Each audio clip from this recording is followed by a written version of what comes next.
வேதத்தை புரிஞ்சுட்டாங்கன்னா, இதை படிச்சாங்கன்னா, சிருஷ்டிப்புகள் இருக்கிற வரைக்கும் அது எதை வெளிப்படுத்துகிறது?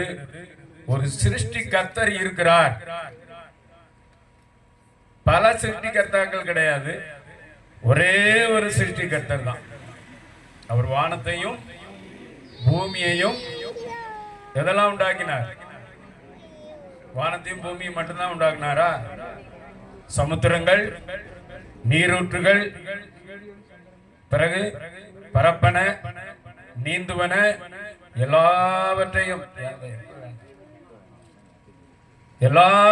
உண்டாக்குனார். அப்ப முதல்ல நம்ம ஜெபம் பண்ணும்போது என்ன பாட்டு படிக்கும் போது ஏதோ ஒரு பாட்டு படிக்கிறோம். அது வேகமா இருக்கணும், இல்லைன்னா பீட் நல்லா இருக்கணும், இல்லைன்னா ரொம்ப ஒரு வேகமான பாட்டு மட்டுமல்ல, சோகமான பாட்டா இருக்கணும். அப்படிலாம் நம்ம ஒரு பாட்டு படிக்கிறது இல்லை. நம்ம பாட்டு என்ன இருக்கணும்? வேத புத்தகத்திலே நம்ம திருப்பிக் கொள்வோம். ஸ்தோத்திரம். நம்முடைய பாட்டு அர்த்தமுள்ளதாக இருக்கணும். நம்முடைய ஆராதனையும் தேவனை வெளிப்படுத்தக்கூடியதாக இருக்கணும்னு நம்ம கேட்டோம்.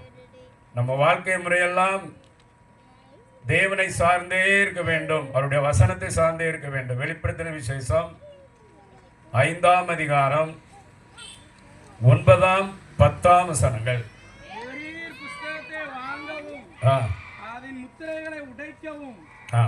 ஆதிகளிலும் இருந்து எங்களை தேவனுக்கென்று உம்முடைய இரத்தத்தினாலே மீட்டுக்கொண்டு எங்கள் தேவனுக்கு முன்பாக எங்களை ராஜாக்களும் ஆசாரிகளும் ஆக்கினீர்.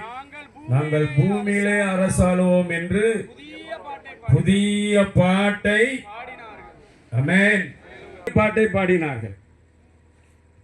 எவ்வளவு பெரிய சத்தியம், எவ்வளவு பெரிய உண்மை. நம்ம எல்லாரும் எங்கே ஆளுவோம்? நம்ம எல்லாரும் எங்கே ஆளுவோம் நமக்கு நிச்சயம் இருக்கா?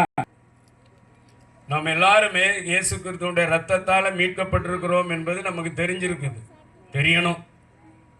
நம்ம ஜெபிக்கும் போது, நம்ம பாடல் படிக்கும் போது, நான் மீட்கப்பட்டவன், நான் தேவனுடைய ரத்தத்தினாலே மீட்கப்பட்டிருக்கிறேன், என்னை மீட்ட என் தேவனுக்குள்ளே எனக்கு ஒரு நோக்கம் இருக்கிறது.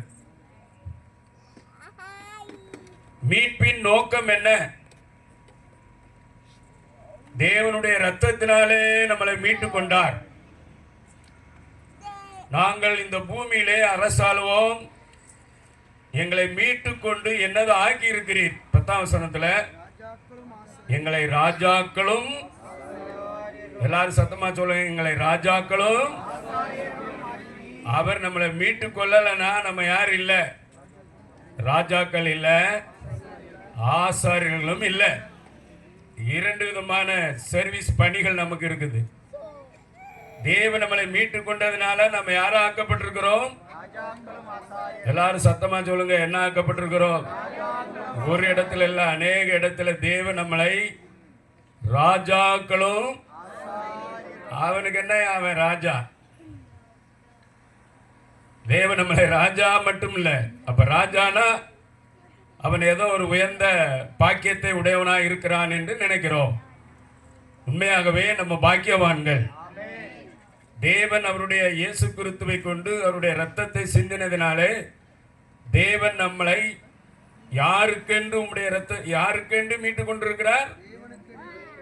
ஒவ்வொரு வார்த்தையும் ரொம்ப முக்கியம். எங்களை தேவனுக்கென்று உம்முடைய இரத்தத்தினாலே. அப்ப மீட்பின் நோக்கம், நம்ம யாருக்கென்று மீட்கப்பட்டிருக்கிறோம்? எதனாலே மீட்கப்பட்டிருக்கிறோம்? யாரால மீட்கப்பட்டிருக்கிறோம்? இயேசு கிறிஸ்துவினுடைய பாடுகள், மரணங்கள், பிசாசினால் கெடுக்கப்பட்ட நம்மை, நம்ம குடும்பத்தை, நம்முடைய பிள்ளைகளை தேவன் எப்படி ஆக்கி இருக்கிறார்? நம்ம குடும்பங்களை, நம்ம சபையை எப்படி ஆக்கி இருக்கிறார்? தேவனுடைய ரத்தத்தினாலே மீட்டு கொண்டு எங்களை தேவனுக்கு முன்பாக எங்களை ராஜாக்களும் ஆசாரிகளும் ஆக்கினீர். இந்த பூமியில என்ன செய்வோம்? எப்போ?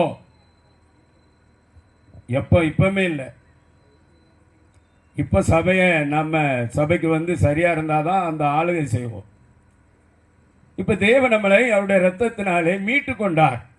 கலாத்தியர் நிருபத்திலே நம்ம படிக்கும் போது 3ஆம் அதிகாரம் 13, 14 படிப்போம். கலாத்தியர் மரத்திலே தூக்கப்பட்ட எவனும்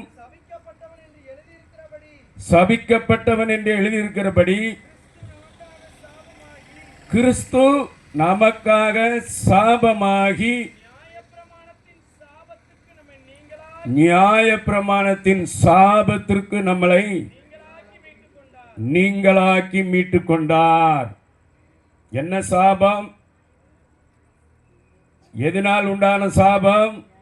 ஐயா, நியாயப்பிரமாணம் நல்லதில்லை, ஆனா அதன்படி செய்யலைன்னா நமக்கு என்ன இருக்குது? சாபம் இருக்கு. பூமிக்குரிய ரீதியிலே நமக்கு உண்டான ஆசீர்வாதங்களை சொல்லுது. நீ போகையில் ஆசீர்வதிக்கப்பட்டிருப்பாய், வருகையிலும் நீ கையிட்டு செய்கிற எல்லாத்திலையும் உனக்கு பரிபூர்ண நன்மை உண்டாக கட்டளையிடுவேன். அப்ப வேதாகமம் சொல்லுகிறது, இயேசு கிறிஸ்து மரித்ததினாலே நமக்கு எதிலிருந்து மீட்பு கிடைத்திருக்கிறது? எதிலிருந்து நமக்கு மீட்பு? கொஞ்சம் வாயத்திறந்து சத்தமா சொல்லக்கூடாதா?